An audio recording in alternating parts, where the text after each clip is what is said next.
everyone, this is Catherine O'Connell and welcome to Lawyer on Air. If you are looking for inspirational stories about women in law, then this is the podcast for you. Join me and my lawyer ladies as we enjoy a glass of wine after a hard day at work and talk about the world of women in law. It's my passion to share stories of amazing legal ladies who are working as in-house legal counsel, who have law firm roles, who are leading on boards, and who are doing law differently. From time to time, I will also invite special guests on the show to share their insights on legal recruiting and tips for getting hired as a successful lawyer in Japan. I hope you will enjoy getting to know these amazing women who I am so proud to share a profession with. I'm glad you're here and I hope you enjoy the show. Hi everyone, welcome to another episode in the Lawyer on Air podcast. In this episode, I share with you another diverse story of a woman lawyer working in Japan. I'm Catherine, the host of the show, and I'm a lawyer based in Tokyo for more than 20 years, and I love helping unlock the wisdom of the stories that women lawyers never tell. What I've learned from my career in law so far is be passionate and go all in. Those are the words of my guest, Kotoe Oshima. Kotoe is an M&A associate at Shearman and Sterling's Tokyo office who specializes in cross-border M&A, and she particularly enjoys advising Japanese companies achieve complex global transactions. Kotoe has quite the international upbringing. As a Japanese citizen, she was born in Singapore, raised in Hong Kong and the UK, before moving to the US to pursue her undergraduate degree and first law role. She works on a higher purpose in all that she does and actively seeks out interns to mentor in the office and receive their reverse mentoring. Collaborating like this on many levels is what has been key for Kotoe in her life and career, as you will find out. She also makes time for her joy projects that include sports and a side gig designing some very useful things that I think you will be interested to hear about. You can check out Kotoe's full bio in the show notes. On this episode, Kotoe shares with us how an early experience with the Legal Aid Society as an intern taught her a lot about the other side of the law and confirmed her desire to be a transactions lawyer. She also shares her view about the positive nature of Japanese companies and their decision making, and that it's really up to us to show the way in business as a woman and not wait for a hierarchy of government to change and become inclusive and diverse in representation. We can do so much at grassroots level.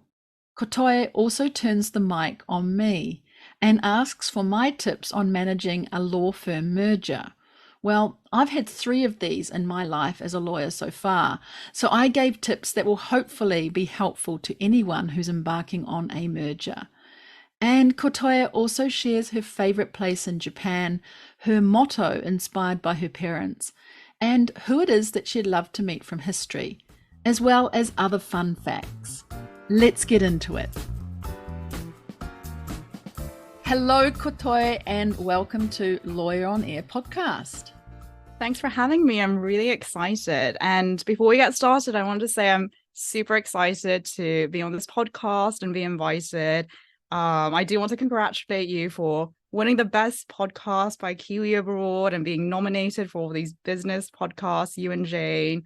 So I feel very honored to be part of this community in Japan. That's lovely of you to say that. That was not prompted, listeners, by the way. Thank you so much for putting that in there. I know that Carl, who you work with, is a super fan as well, and he's a tremendous supporter. So I'm really glad that you're finally here on the show. And I know that since you listen to the podcast a lot, you know this first question, which is if we were to meet up in person, and I hope we can do that very soon, maybe the 3 of us. Where would we be? Would you have a particular wine bar or restaurant that you like, and what would you choose off the menu? So, having listened to lots of your podcasts, Catherine, I'm not copying you, but champagne is also my favorite beverage. Oh, right. You're in my club.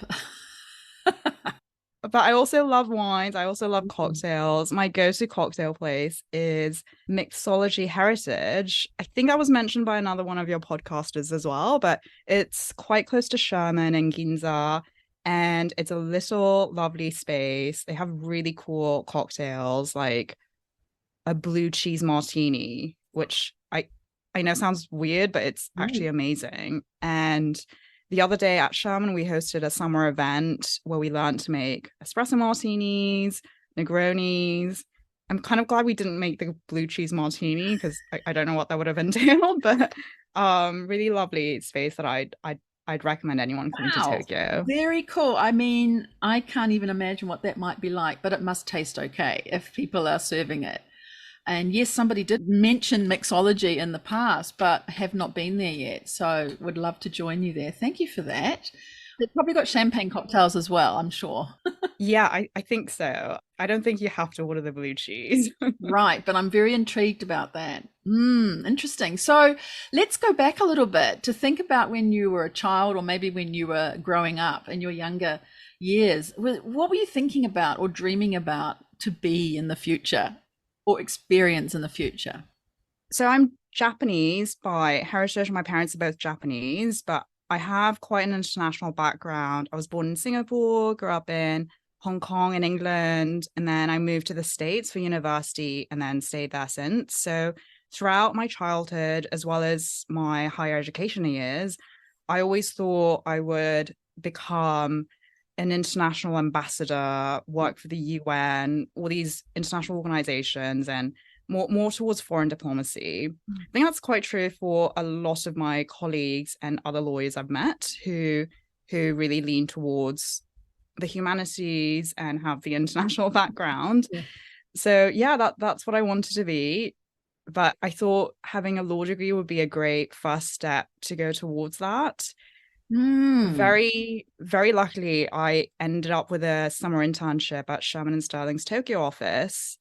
Our managing partner, Masai Saikeda, hired me as an intern and kind of changed my mind about how much positive things I could do for the society through being a lawyer. So that's how I shifted towards law. Because originally, when you think about law, it doesn't just pop in your head.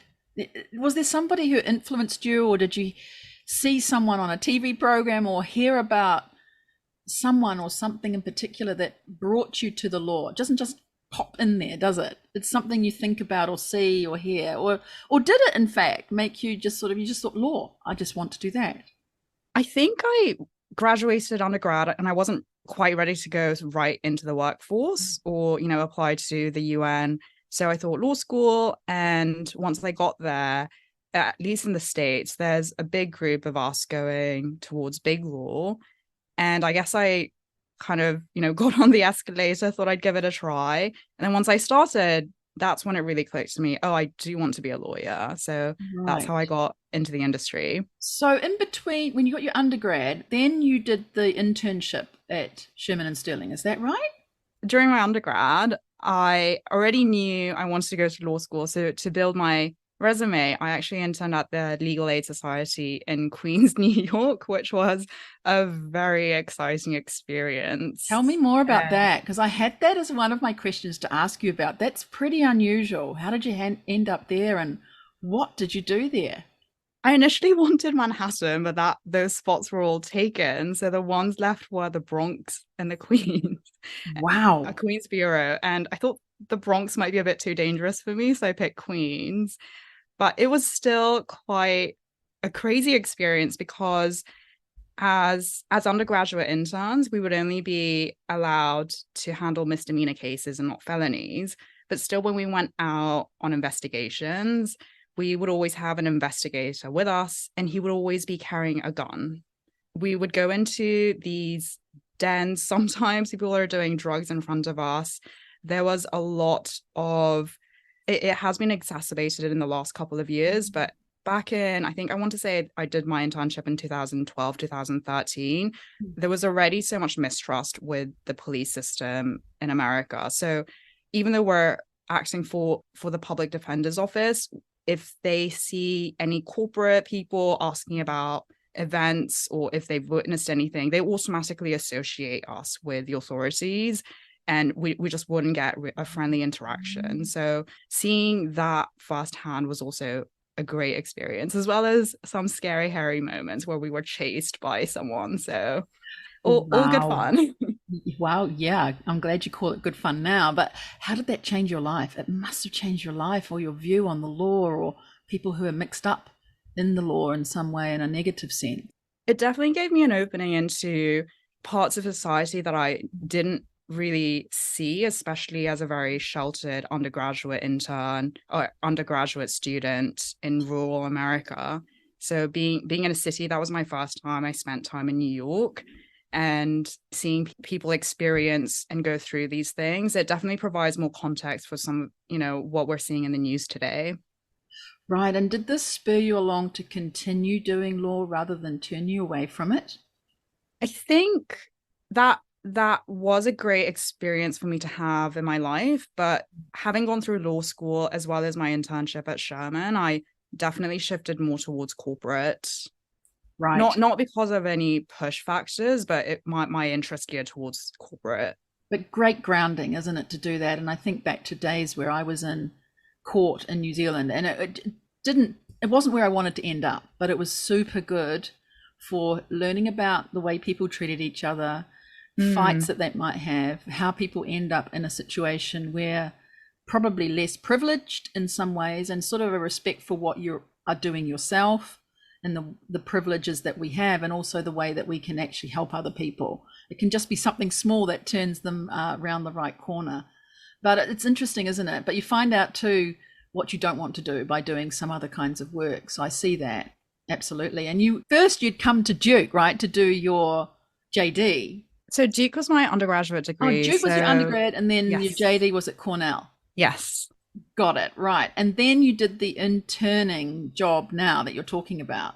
Yes, so I was very fortunate to have found Shearman and Sterling my first year of law Mm. school. I interned at the Tokyo office. Right. I received an offer back. So my second Mm. 2L summer, that's the formal summer associate program that they call in the States. I split my summer between New York and Tokyo. And Right. then after I graduated, I requested to start in New York. So that's how I started my career in the New York Wow. office of Shearman and Sterling. Got it. How exciting. So once you get in on one of those associate summer roles, it sort of leads you to go through with that firm and, like you have done, spend a lot of your life there.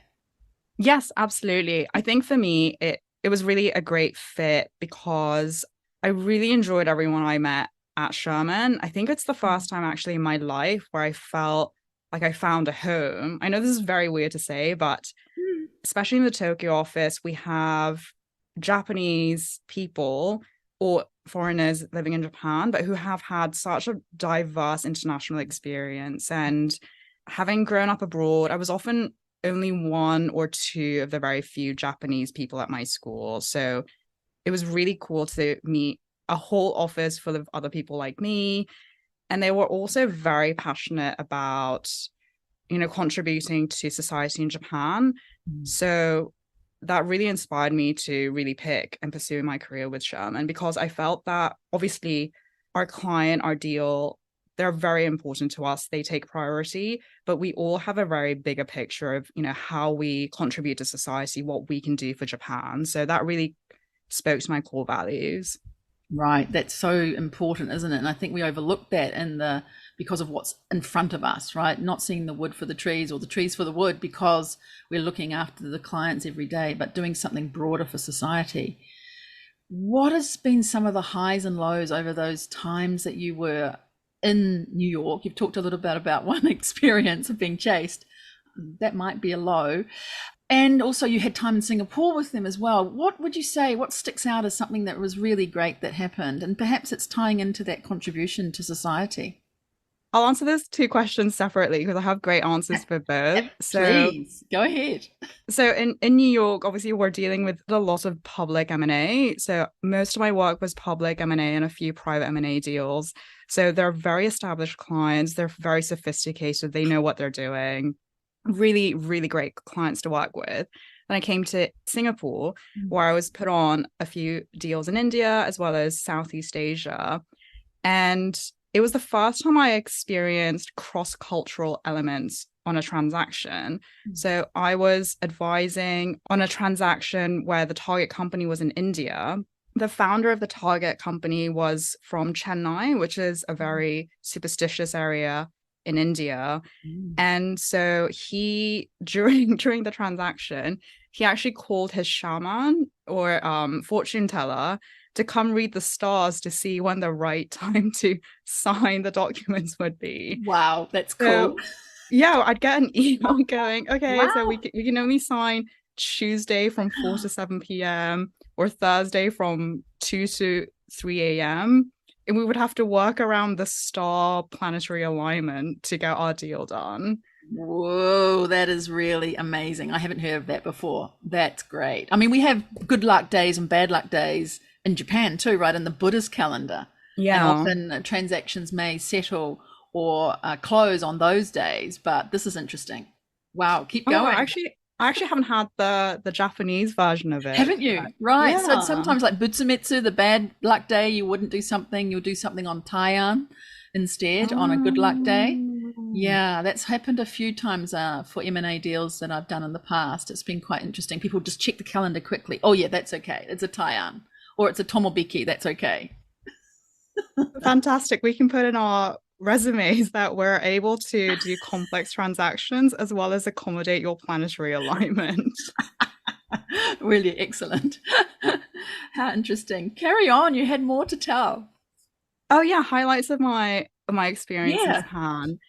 So one of the reasons why I came back to Japan is firstly I'm Japanese, but I've never lived in my own country. So that is it's really interesting, isn't it? That is yeah, interesting. so it's really cool to discover and learn about my own culture, even though obviously I'm Japanese at home. My parents are Japanese, so I do have a really good basis of having a Japanese identity. But I think the reason why I came back to my country is because I have all these international experiences. I really wanted to see how I can best contribute to Japan. Being Japanese abroad has given me so many special and unique opportunities, and I wanted to see how I can contribute back. And obviously, this is still my third month, but it's been really exciting to meet lots of like-minded people like me. I'm collaborating with different organizations, professional and educational. Right now, I'm leaning more towards education, but mentoring young students, organizing professional events or mentorship events.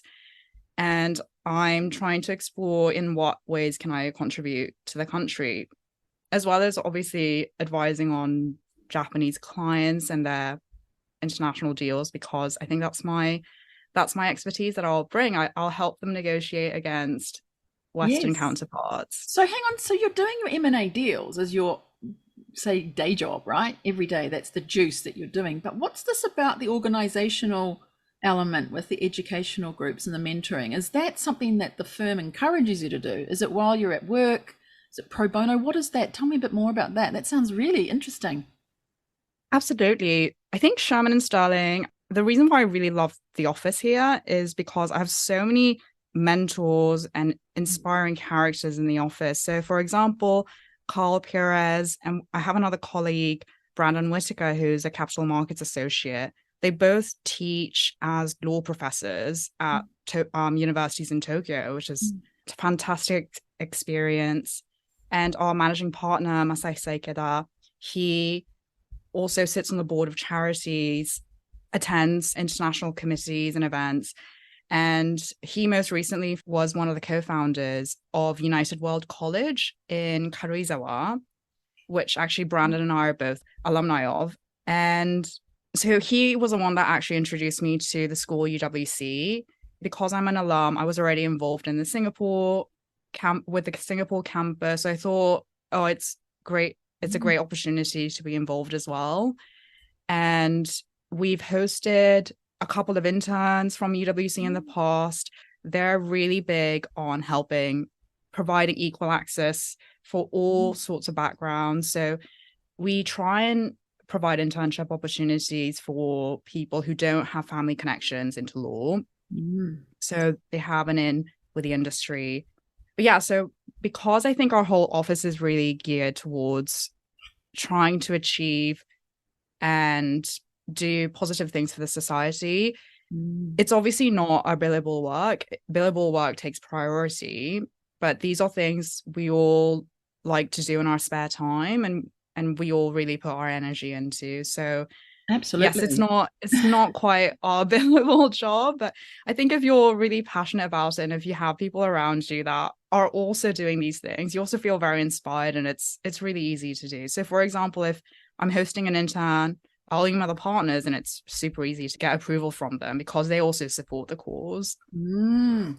How does it help you then in your day-to-day work? Are you thinking about the benefits of doing that kind of activity? How does that feed into the way that you do your daily work, or the other way around, I guess, too, but more so how the working with interns and the way that they're thinking and their different age group, for example, right, or different backgrounds, does that help you in the way that you do your daily work as well?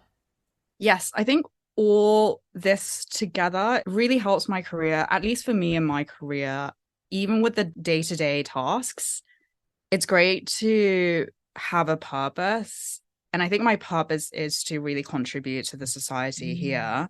Mm. So I'm doing that as an M&A lawyer. I'm doing that by trying to mentor young adults who want to enter the profession. And so I think it provides a clear purpose of why I'm here doing Mm. what Mm. I do, and how I can try and help people around me. Right, so it's purpose, and it's all woven in together. It sounds like to me that one they're sort of impacting each other. Not so much that this happened today and it's impacting this that I'm doing right now, but it's over time and over a certain period. It's just all woven in together. Yes, I think you put it a lot more eloquently than I have, so I'll use I'm not your sure. response. But hang on a minute. I'm going to go back a little bit further, though, too, because there's something you missed out in your background that you did that just sprung out for me. And that was this stint on the news desk as an intern for CNN, Oh, right? wow. I found that out about you. Tell me about that, because I mean, this is going back and it's chopping from what we've just talked about, but we'll come back to that. In May to August in 2011, was it? You did 4 months with CNN. I want to know how that came about and how on earth you got that job and what did you do while you were doing that? Have fun. So even though I said I wanted to be a diplomat, I did go through a lot of trial and errors. So I actually wanted to be an astronaut, then an engineer. And I initially went to Duke to go into the engineering school, decided I want to do journalism after writing for our school newspaper, The Chronicle. Mm. So I was also a writer there. And having that on my resume, I think that's how I ended up having the internship at CNN International in Hong Kong. It was really cool to work with some of the headline anchors that I would still see on TV today. It's like I actually prompted Did the the prompt prompt for them. cards? Yeah, right. Yeah, Gotcha. yeah, yeah. Whew. Um, yeah, so that's how it came about. I can't quite recall how I got in. Maybe I applied. There could have been a connection. But yeah, I think it helped that I had my school newspaper experience on my resume to get that. Fantastic. Wow. It just shows you. And I loved how you said that you did trial and error, that you tried many different things. And here you are thinking, being an astronaut or an engineer and doing journalism. And here you've landed in the law. And maybe there's chances to do those sorts of things in some other way in the future. How Yeah, I still exciting. think it's quite trial and Yeah. error of how I'm still figuring out what I can bring to the country and how I can help Japan. So Right. that's a trial and Brilliant. error So process right can I now. ask you what your average day would look like now then? If you're getting up and through from, morning through to the evening, if you don't mind me asking you, because I'm wondering how you fit all these different pieces in, what it might look like a typical day, if there's a typical day. I think it's hard to have a typical day, especially in M&A, or I'm sure any other corporate field, just because of the wave and the nature of our deal. So when we're on, we're really on. I'll Mm. start my calls and negotiations at 6, 7 a.m. because of the time zones and work until past midnight. Or Mm. sometimes I'll have days where I'm working on all of these background things and projects, and I'll only answer a few emails during the day. So yeah, very, very different days every Mm. day. And how do you keep yourself then balanced and active? Because I do know you spend a lot of activities outside of the office, keeping yourself quite refreshed and into sports. How do you find the time for that? Do you carve it out on your calendar, or do you do those at certain other times when you're not on calls for M&A deals? I think when I'm on calls, my deals, if it's a live deal and I know people are expecting responses from me, Mm. it's hard to schedule, for example, a tennis game or a run or a hiking session. So I try and schedule these in between my deals. So Mm. I'm sure, unlike other people, I don't really have a rigorous schedule of, oh, I play tennis once a week or I go to the gym X times a week. Yeah, I get It you. fits into my life when I can. I see. Excellent. But in between deals makes sense, right? You can go on a hiking trip, or I know you like tennis, wake surf. Wow. Hiking, right? That's great. So you're keeping yourself fit and doing that in between the deals, which is obviously necessary. You can't be hiking off somewhere when you're in the middle of, just about to close and things like that, right? Although I have taken my laptop Oh, with me hiking have you? numerous times and surprised my friends when I whip my laptop out and hotspot through my phone in the middle of a hike. So I would say that would surprise me as well. Oh my goodness. There you go. Well, what else is happening at the firm? I know you've got some things coming up, and perhaps there's some other programs or initiatives you can are particularly interested in. You can talk about that you've got some perhaps permission from those who are in the firm who can, you're allowed to talk about. Is there anything that you want to speak about? yeah, so I'd love to talk about this very exciting opportunity. So we announced recently that Shearman and Sterling is merging with an English law firm, Allen and Overy. Indeed. So that's been a very exciting news. I think we all feel very excited and positive about it. For me personally, very selfishly, I am very excited just because as an M&A lawyer, it's so rare to be on the other side of this transaction and to actually go through a merger Mhm. yourself. Even on M&A secondments, it's really rare to be seconded just in the middle of an M&A transaction, or for you to have that historical knowledge to understand the real implications of what a merger would look like. So for me to be able to go through the merger and experience it myself, I think is a tremendous career opportunity. So I almost feel like they did it just for me, but I'm sure they have bigger Maybe reasons of not, why they maybe do not. But this. so what's it informing you or teaching you then about how you then interact with your clients for your M&A deals, right? You're experiencing this firsthand. And there might be things that are like, oh, I never knew it was like that for the recipient of the advice or the part of that transaction. Is there anything that's happened so far with that you've thought, I might do the next M&A deal just a little bit differently in that particular part, having experienced this right now that you're going through? Absolutely. With doing deals, so many deals a year, it becomes a little bit more routine. And of course, we're always thinking about the clients and what's best for the clients. But Mm. I think we're thinking more in terms of, financially, what is the best for them, or in terms of human resources or ESG, all these big theoretical considerations. I think now I'm seeing more of the emotional side. Having a merger announced at my own firm is really exciting. Sometimes you have all these questions. So I now feel emotionally what it feels like to go through a merger. So I think that's a really exciting element. And often M&A lawyers, once we sign and close a deal, there's very limited interaction with post-merger integration process, or Mhm. PMI. But now, because I am going to be involved in the PMI process, I am part of that PMI process. So I pay a lot more attention to Mhm. things like that now. Interesting, isn't it? So, Catherine, I know that you went through three mergers in your career as well. I'd love to get some advice or tips on how, Sherman and A&O can best go through this Oh, collaboration.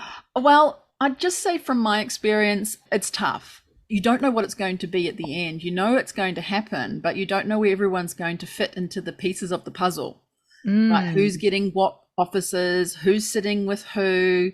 And these kinds of things start to implode in your mind. You start to think about things that really, at the end of the day, don't matter.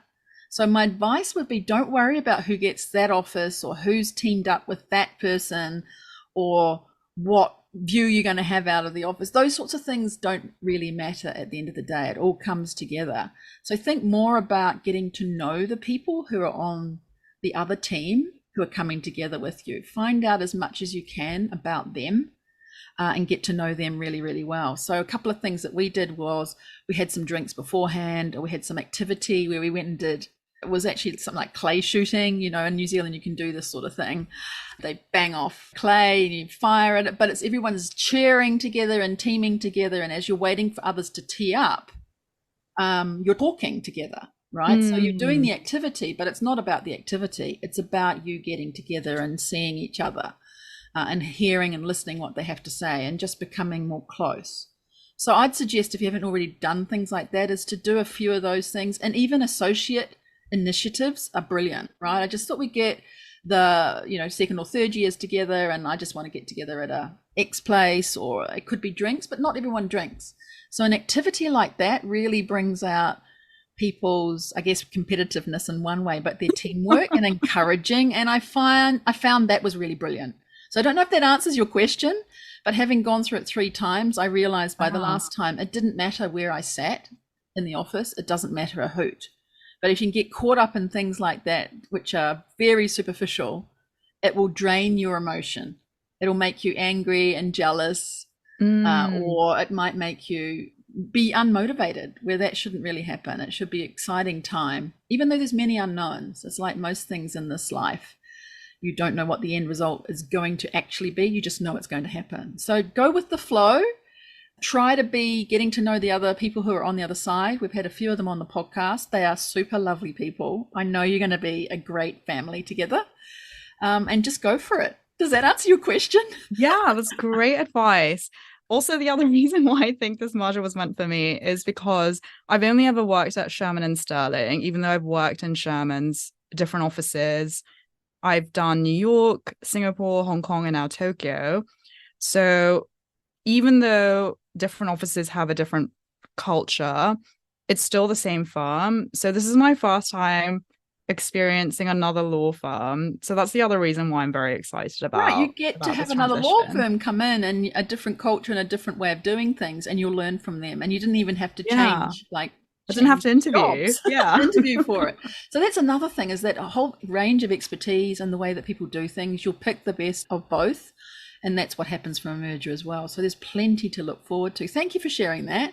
Really excited. So I'm going to ask you the question I ask everybody, and that is about the biggest thing you've learned from your career so far. So the most important thing I have learned from my career in law so far is?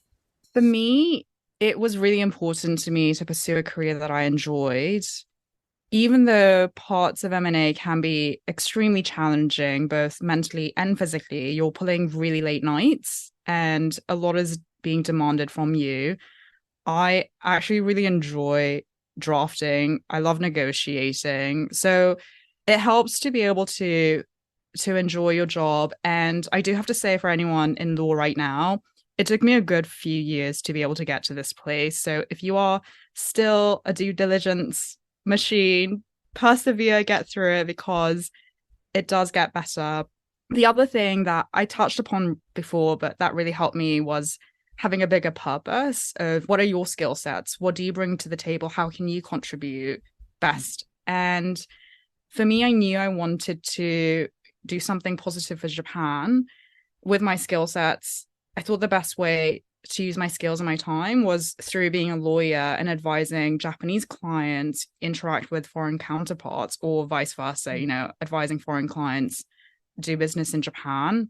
So to be able to be the best version of myself, even when I was going through my junior years, I had goals like, okay, to get to where I want to go, I have to be really good at due diligence, have to produce really good memos, I have to be really good at drafting and negotiating. So for me, it helped to have a greater purpose. Absolutely. So you're bringing something else in there, the greater purpose, that goes beyond the actual day-to-day mechanics and cogs of the things that you're doing. Interesting. So what would you then say for young lawyers who are coming up the ranks behind you? What kind of 1 or 2 tips would you give them to be thinking about or not to worry about? Perhaps you could envisage one of your interns and them getting into their first job, what they might need to know from Kotoe's toolbox of experience. Actually, I the other reason why I love it having interns is they're so positive and bright. They bring such a good energy to the office. I think it's a very trendy thing now called reverse mentoring, but I use my interns as a reverse mentor Mm. and I learn so many things from them. I think if they're passionate about what they're doing and if they know that they want to be a lawyer and that's how they want to contribute to the workforce, they just have to go for it all in. Sometimes it will get difficult, but it's it's also extremely rewarding. So I hope they really enjoy what they're doing. Absolutely. And is there anything in particular for women lawyers that you might think is an advantage to look at or to focus on for their careers in particular? Yes, I think especially both in Asia as well as, the States and Europe, there's still a minority of female partners, especially in corporate practice groups and big law. I do think women bring so much value to the table. And especially in Japan, I've come to Japan at a really interesting time where, we are demanding more women to enter the workforce just because our population is declining. We have fewer students, fewer births, aging population. So we have a higher demand for skilled workforce and obviously technology, immigration, and I think women are some of the untapped talent in this country. So we are going to see more and more women enter the workforce and take leadership roles. So I think it's a really exciting time to be a woman and especially in law. So we'll see more and more transformations in the next coming years. I think both in the home as well as systematically in the country, as well as corporations that will support women to be able to have fantastic careers and achieve great things professionally. Brilliant. Do you think it's then up to this business world with women in it to be helping influence, for example, the Japanese government, who has quite well shown in the last few weeks their lack of diversity in women appointments right into the cabinet had a few, but the greater part of the government has no women appointed. What do you have to say about that? Right, as a woman, a Japanese woman working in Japan, doing your best and encouraging other women to rise up in the business world. Yet at the top of Japan, we have this different image being portrayed to us. Anything you'd like to say about that? Yes, we all did see this in the news and it did come up in all my group chats with my friends. I think seeing things like that to me and my, professional female colleagues and friends that shows us is the best way forward is to be an example by ourselves. So it makes me want to go further in my own career and then be an example for hopefully the new generation. So I hope I can do that as well. But on a greater societal scale, I think Japan is at a really important inflection point where people are going to realize they can't just rely on the male workforce. We first of all need women just because of the declining population. And so the country is going to do more to accommodate, to create a great working environment for women. So yes, I think we see things like that at the top, but I still think it's a really exciting time for the business world, the corporate world. We have already started seeing changes, so I'm not too pessimistic. I'm really excited to see the changes that are going to come. Excellent. Great. I know you're only into your 3 months at the firm officially. What are you looking forward to in the forthcoming 12 months or so? So this is only my third month in the country, but I have already learned so much about Japan and, the way Japanese corporations do business, how people in society interact.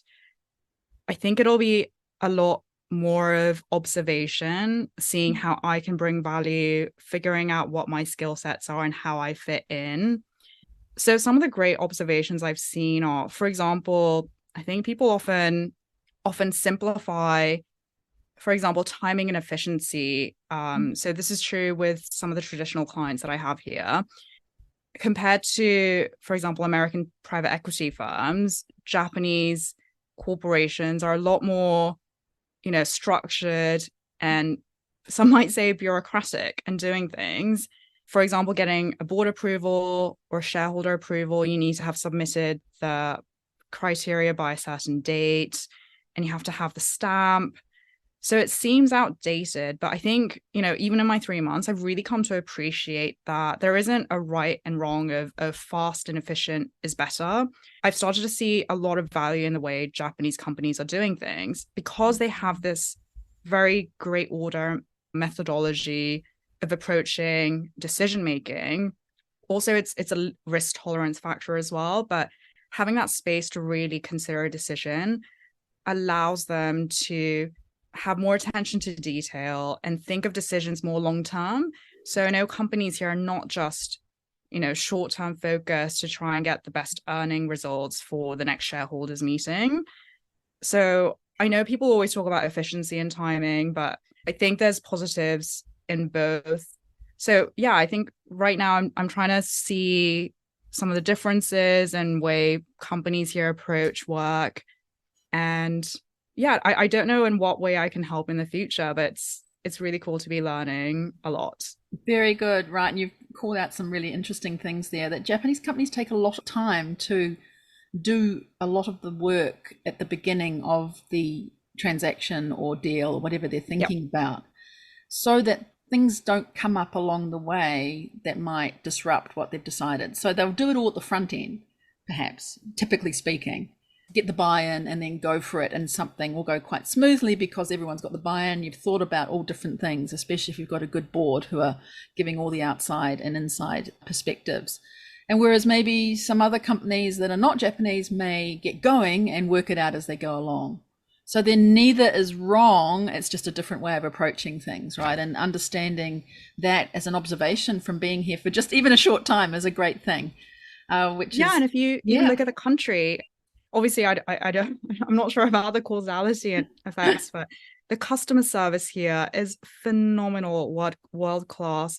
Every product you buy here, there's so much thought that has gone into it. And I think that Japan has the highest number of companies that are over 100 or 200 years old. So things like that really goes to show maybe, the way Japanese companies approach in a more traditional, methodical way, it isn't always a bad thing. So I think it's interesting to find a good balance. And I'm also, through listening to your podcast and listening to other general counsels at other Japanese companies, it's interesting to see how they found a good balance. For example, I want to mention Angela Yuan at Jera. Her podcast was really exciting. And, I know she's quite a good leader in legal tech and legal ops. So I think she and her organization, they're finding a good balance between things like this. Very good. And you may hear some more from Jera coming up in some other episodes as well. Yeah, Angela's episode is super amazing and she brings out a lot there. Great. Well, I know we're going to end up very shortly our conversation here, and I'll be doing some other sort of light-hearted questions to lead. But just before we go there, just switching a little bit there, I know you've got some other things that you do in your external time when you're not doing sports. And I think your grandparents have been very inspirational in the way that you're doing this. You're designing some items. And I'd really love to just share that, because when I read your bio, I thought this was fantastic and my attention went to it. Not to say everything else wasn't amazing, because it certainly is. But this has picked up my interest. So tell me a little bit more about this, because I think I'd love the listeners to hear. Yes, I'd love to talk about my project. So I've started this project with my childhood friend from Hong Kong, Angela. She's also a consultant, and we both have Asian grandparents who have mobility issues, but we adore our grandparents. We want the best for them. And I think what we realized is Angela and I are both drawn to beautiful aesthetics. And when we went to shop for our grandparents, or when we would hear about our parents shopping for them, it was really difficult to find beautiful clothing that, had the elderly as customers and consumers in mind. Just given my Japanese background, Japan is an aging society. Even at a department store, you have a whole floor with clothes catered just for the elderly. We don't really have that anywhere else in the world, like the US or China, where these countries are starting to become, an aging population. So we thought, what wonderful way to try and hopefully dress our grandparents in the future. by creating luxury clothing that really think of the mobility needs of elderly. So it's a little project that we've Fantastic. started on. We're still in the prototyping stage, but we're hoping very, very soon to be able to dress our grandparents in Oh, luxury wear. God, I love this. I absolutely love this because why should we give away the luxury or the beautifulness of clothing just because we're getting older? Really, I just can't wait to see your grandparents dressed in what they're going to be dressed in, and even just a mock up. And we've got some people in the community I'm sure could help you with things like that, how to get something sort of going, right? People who are doing Yes, this kind of, yeah. we're And actually always looking for yes, volunteers oh, to try and fit our clothing, and it's really cool to meet so many elderly people. You know, some people have, my own grandma has Parkinson's, mm, so her arms are impaired. Other elderly people that I've met, you know, they have, for example, a colostomy bag. How does that affect your clothing needs? yes, But they should, exactly. if they want to, they should feel great in luxury clothing that are made from great fabric and really think about their design Yeah, needs. well, I think there's a lot here. There could be some seed funding available. There could also be some other startups that are doing things already. I know of another company that does magnetic fastenings because if it's difficult to do buttons, Mm. a very good looking magnetic fastening can also be really super easy, but not look like it's velcroed, right? It looks really cool. So there's different ways of doing this kind of thing. And yeah, luxury when you get older, why should it be in a section that's a bit dowdy or, only dedicated to you? Why not shop with everybody else, but it be kind of luxury? I love it. I can't wait to see where that goes. Well, let's wind down then the show with some lighter hearted questions. Maybe one or two might be a little bit deep, but you can just let me know. So here we go. The first one is, what's the place in Japan? Now, can I ask you this? What's the place in Japan that you would most recommend people visit when they come here? Now, you're a newly returned Japanese to I think I'm the Japan. one asking. Yeah, I think I'm the one asking You're this the one that needs to question. know this. Yeah, my hometown is Kamakura, Oh, lovely. so I would definitely say Kamakura. Great. Kamakura. What about your favorite saying in either English or Japanese? My parents always tell me this, and maybe it's because I have been a bit competitive in the past, but they tell me "makeru ga kachi," so it means to lose is to win. Maybe there are a few board Mm. games where I was in sore lose, but yeah, I really like that saying because it makes me take a step back, even in my professional deals and transactions, because you don't have to win on every point. It's good to take a step back and see a greater purpose because there could be a win-win situation for everyone involved. Mm. Interesting. How about a book you've recently read or a podcast that you're listening to? Not this one. Anything along those lines? Maybe a program you've even watched on TV or Netflix or something. Something that you've seen that you'd recommend. I personally am more drawn to non-fiction novels. So I finished Sapiens recently, and right now I'm reading the second one, Homo Deus, which was also an exciting read. I think more a light-hearted read. I love psychology and relationships. So my latest obsession, I'm not sure if you've heard of this author called Esther Perel. She also does a podcast on Mm. relationship Mm. advice, and she records some of her therapy sessions, which are really interesting because Mm. it's not just about relationships. I think one of the more recent ones that I listened to, it's about how to handle a difficult boss, which I fortunately have not been in that situation, but it's cool to think about, how to handle Mm. conflict at work or things like Very that. interesting. I saw it, I'm sure it translates to other, right, people who you're working with Absolutely. who might be more senior. How interesting. Okay. And is that a podcast? We can put the link in the show The notes.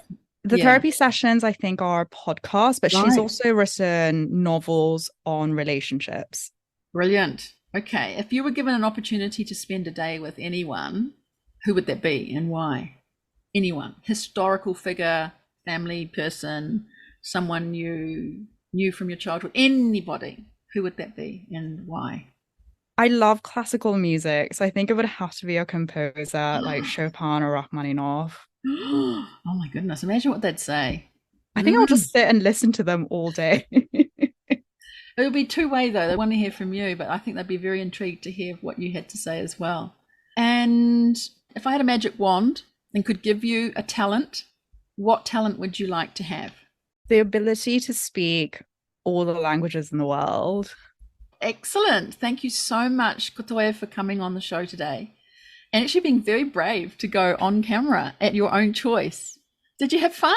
I think it's better to see your reaction than talk to a blank screen. Or is that not usual? No, most people are pretty much kind of quite happy with the off camera because I think it's, you're sort of maybe first time. Most people are having a first time on a podcast. So they're perhaps got a few notes. They don't want people to see they're reading some notes, or they're not really reading them. They're just calling off bullet points. But maybe it feels a little more comfortable to be off. But I think on has been great because I've seen your reaction as well. And your thinking process, which has been awesome to see. So thank you for doing that because it's not common. So there you go. Well done. And for listeners who might be really interested in following up with you some more on things that you said, where's the best place to reach out to you? Is it through LinkedIn or through the website for the firm? What's the best place? Yes, I have a LinkedIn profile. I think my setting is quite open, so people can find me and message me. I also have a work email that should be on my firm website, so people can message me on there as well. Great. Well, I hope people do that, and I really hope that if they've been inspired to do something differently from what you've said and learn from what you've talked about, that they head on over to the review page and write a review. Give us 5 stars. Tell us what it was that you liked about the show, and we love seeing that, and it means that more people can see and hear this podcast. So that's all for today. Thank you, everyone. Cheers, kampai, and bye for now. Thank you so much for listening today to this episode of Lawyer on Air. I really hope that you were inspired by the story you heard and that you discovered something new about women in the law. Please subscribe to the show so that you don't miss future episodes. And if you can think of even just one person to share this episode with, that would make my day. I invite you to connect with me to talk more. Jump on over to LinkedIn or Instagram where you can find me, or send me a message via my website contact page. That's all from me today. I look forward to seeing you right here on the next episode of Lawyer on Air. Cheers, kampai, and bye for now.